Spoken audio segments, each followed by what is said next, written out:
Domesh, can you hear us? I can hear you now. Gotcha. Yeah. Far away. Cool. Hi, Frank. Hope you're well. Can we just start off with team news first of all for the game? Yep, everyone's fit. Fully fit squad. Good news. Olivier Giroud hasn't actually started a Premier League game this season.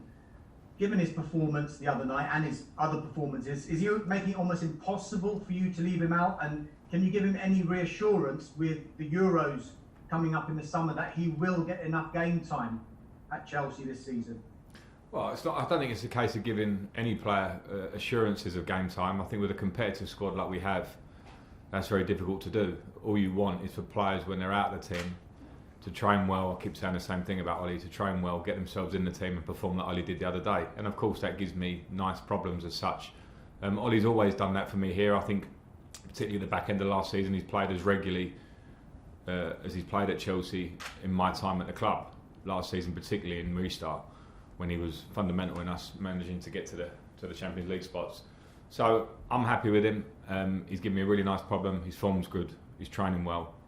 I'm obviously not going to give my team selection up today. And with him individually, just looking further ahead, is he happy and does he believe that he will get that game time? Any issues on that front? Because we all know that the window is about to open. Yeah, I can't answer that for Oli. I can't. All I can say is from my point of view, and I don't want to go over the same answer again, but in that forward area I have competition for places. Tammy Abraham has been playing very well for us this season and been scoring goals and making assists, and he brings attributes. Olivier, like we saw the other night, brings his attributes, so that's great competition for me. So as I say, I can't give assurances, and you'd have to ask Oli, but I never see anything negative from Oli, and I've got huge respect for him. And playing like the way he did the other night, clearly he's going to get opportunities to play for us, because that was just a top class performance all round. Frank, you come up against Marcelo Bielsa and Leeds United once again. Do you and can you forgive and forget what happened with Spygate? Is it forgotten now? Yeah, it's in the past. I'm certainly not going to dwell on it going to this game. I'd rather dwell on the respect I have for him as a coach. It was a great news story. It had a lot to it, and it's gone. And again, I just look at him and how well he did. Leeds, he brought Leeds up the year after. They were one of the strongest teams, probably the strongest team in the Championship almost the year that we played against them at Derby. So it was a very proud moment for us, for myself actually, to go against him and win that game. But it's a game long gone now, and I go up against him with a team in great form, and I just see the football side of it now. I don't want to dwell on it either, but he did say that he's learned a valuable lesson about English football culture. Is that good to hear in one way though, after all this time?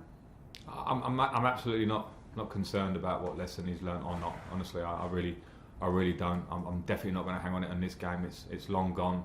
I respect him. I respect Leeds. I'm only concerned with us being right tomorrow to try and win the match.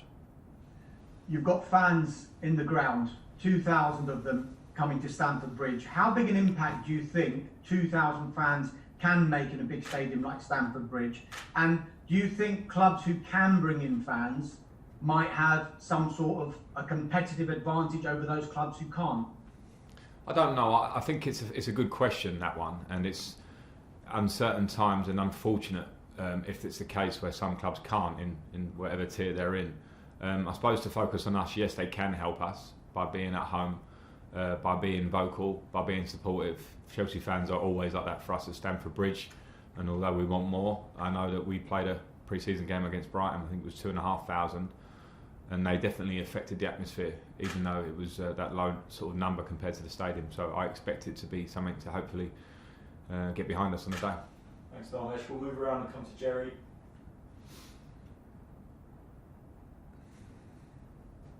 Hi Frank, can you hear me? Hi Jerry, I've got you. Yeah, Chelsea Leeds has got a history going back probably before your day really, but always used to be quite a fiery derby, a lot of competitiveness between the two clubs.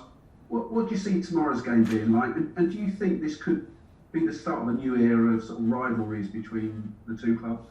I'm aware of the rivalry myself from being obviously a Chelsea player for so long, and I know how the fans feel about it, and that's good. That's football rivalry in the Premier League, two huge clubs having feelings and having a history. it's hard for me to sort of equate that history and talk to, I don't know, Timo Werner, Kai Havertz and certain players that they don't know that history. So they can only look at Leeds at face value and see a very good team, very well managed team who play with incredible energy and speed in their game. So I don't know if rivalry will come or not, but I know that it will be a competitive match because that's how Leeds approach games these days. And Billy Gilmour now, he made the squad on midweek on Wednesday.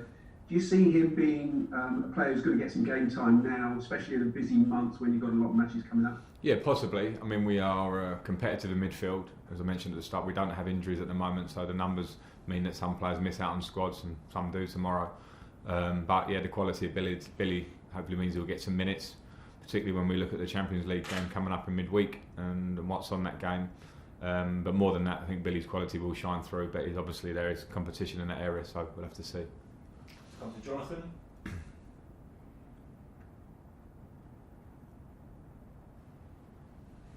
Unmute yourself, Jonathan. Yep, gotcha. Hi, Frank. Hi. You were still at the club when Chelsea signed a teenage Patrick Bamford, and even though he went out on loan, obviously for a number of different years in different places, was his quality talked about? Is there anything you remember from a young Bamford in those days? Yeah, I remember him well. He trained with us quite a lot as a young player when he arrived at the club. Clearly had great finishing abilities and an eye for goal from that early stages at Chelsea. Obviously it didn't quite work out for him. That's probably more due to the competition he faced at that period up front for us. And I think he should be proud of the way his career has gone to make different moves and to come back and be one of the leading scorers in the Premier League in a very good Leeds team. So I like Patrick as a lad. He's playing very well. As I say, I'm really happy for him. We can see how you're gelling on the pitch as a team now, Frank. I just wonder, sort of behind the scenes, you know what sort of characters it takes to create a great squad community, if you like. Do you see that already? Well, I do at this period in time, but what it takes to win over the course of a season is consistency. And at the minute we're playing well. We can get better for sure. We've got a good spirit. I think the 9 changes in midweek and the performance and result showed that. But things will test you along the way on that front when players play well, maybe aren't in the team the next week because of the competition or tough matches. Premier League is unforgiving. Every game is difficult. So there'll be a lot of tests on the way. So we should be very understanding of where we're at. We're in a good place, but things can be a lot better, and they'll need to be if we're going to sustain it through the season. Alison. Hi, Frank. Hi, Alison. I just wonder, you must be very proud of your clean sheets record at the moment, and Leeds having, I think, second most shots in the Premier League. Do you think this is perhaps the biggest test for your defence and for Mendy that you've had so far? Yeah, I think it will be a big test for us. I think if you analyse Leeds, not an easy team to analyse because of the way they play, but when you just look at the stats and, as you say, lots of shots, scoring goals against top teams, pretty much against anyone, they create a lot. So we'll have to be at our absolute best in terms of concentration and the togetherness of us as we defend. We've been showing some really good signs. That's how you get clean sheets from front to back, and it'll be a huge test against Leeds because they're one of the most dangerous teams in the league. And just another question about, obviously we've spoken a bit about Bamford, that you know well, but also Jack Harrison. You had a chance to play alongside him, didn't you, in New York? Has that helped you much in your preparation for this game? Yes and no, because Jack is a million miles from the player he was in New York, and I hope that doesn't sound negative in any way, because he was a real developing player at that point. An absolutely lovely lad. Got so much time for Jack, keep in touch with him. I actually spoke to him the other day. And the player that he's developed into at Leeds has been really, really impressive. I think he's playing great football. He's a threat, 2 feet, quick, runs, high intensity. And he's one of their major players in an attacking sense, and I'm delighted for him at how his career's gone. Of course, I want to sort of nullify that tomorrow, but his career has gone in a great direction, and it will continue to. Let's finish this section with 2 from Declan and TalkSport.